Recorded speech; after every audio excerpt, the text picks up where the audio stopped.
Welcome to BookPeek, where stories come alive.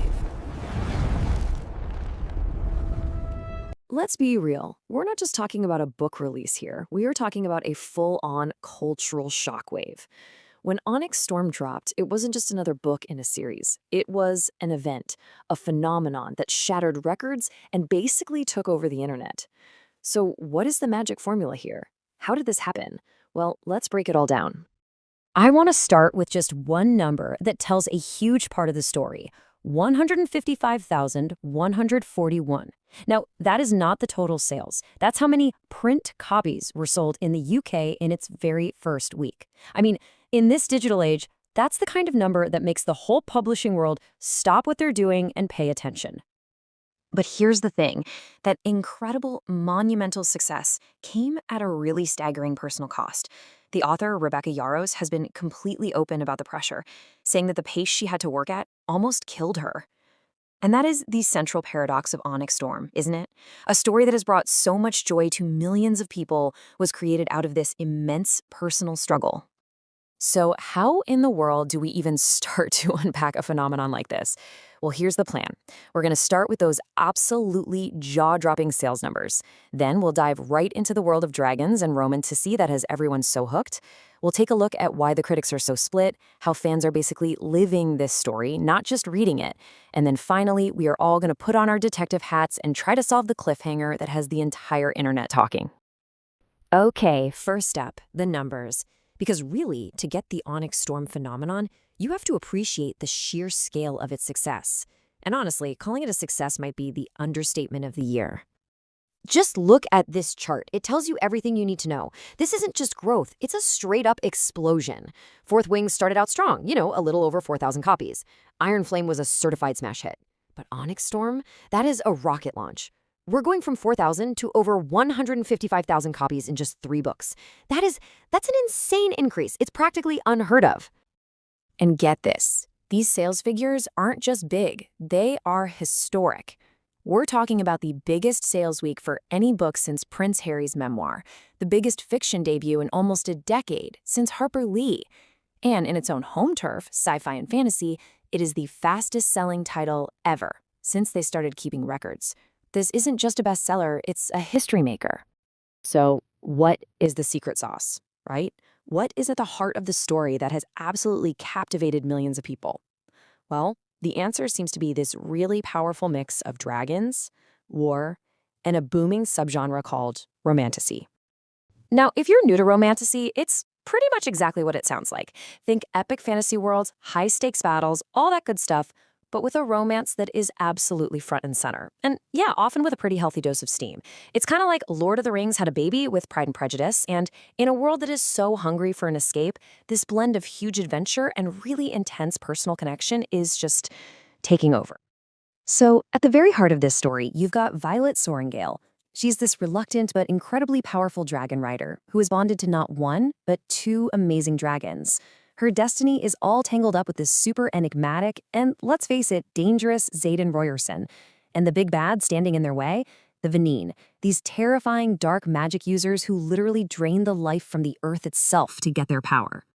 An Onyx Storm just throws us right into the fire. A really shaky alliance is formed to fight this growing Venin Threat. But for Violet, this is deeply personal. She is in a desperate race against the clock to find a cure for Xaden, who sacrificed his own humanity just to save her.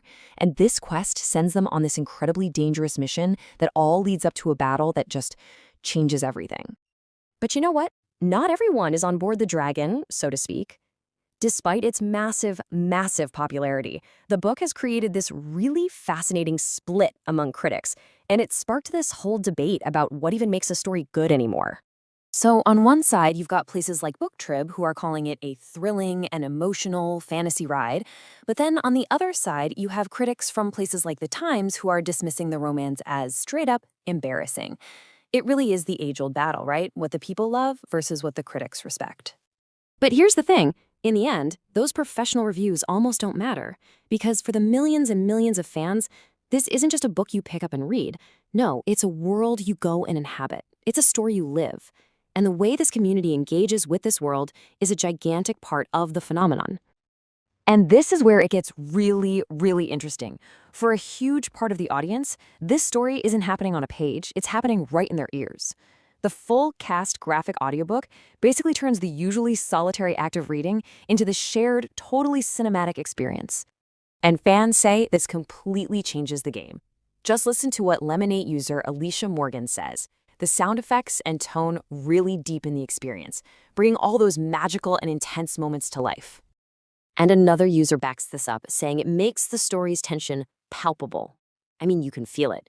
And that's the magic of this format, you see. It transforms the emotional core of the story from something you just read on a page to something you actually feel. And that creates this unbreakable bond between the fans and these characters. And that incredibly deep connection brings us to the final critical piece of this puzzle, the cliffhanger. Oh, the cliffhanger. Onyx Storm ends on a series of absolute bombshells that have turned the entire fandom into like a global detective agency. All right, let's lay out the evidence, the crime scene, if you will. Violet wakes up, a crucial part of her memory is just gone. Xaden has seemingly embraced his dark side and gone full Venin. And then, the twist of the knife, he reveals that a trusted ally has joined him.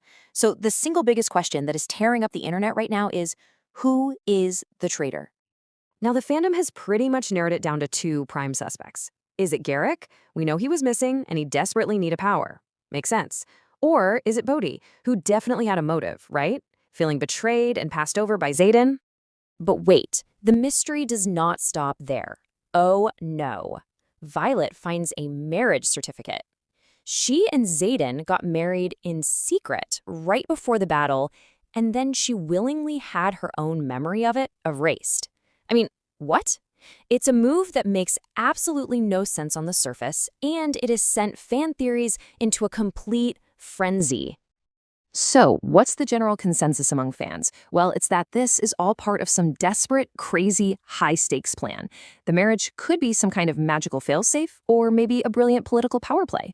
But the memory wipe, that is the key. The theory is, if Xaden is going deep undercover to destroy the Venin from the inside, Violet's genuine ignorance is his greatest protection. She can't accidentally reveal a plan she doesn't know exists. And this leads to what might be the most brilliant and popular fan theory of all, which is basically the Harry Potter Horcrux theory. The idea is that Xaden used powerful magic to literally hide a piece of his soul, his humanity, inside Violet's wedding ring. It's a way to tether him to the light while he's forced to walk in darkness. It's genius. And you know what fuels all of this frantic speculation? The wait. The agonizing wait.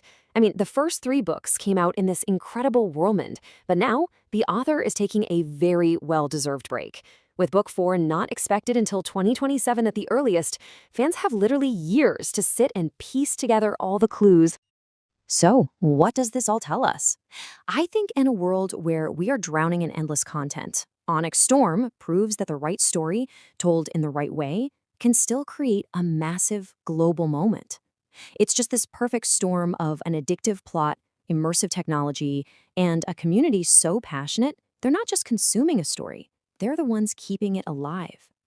So the real question now is, after all this waiting, can the next book possibly live up to the world of expectation that the fans have built? Books is a doorway to another world. Come,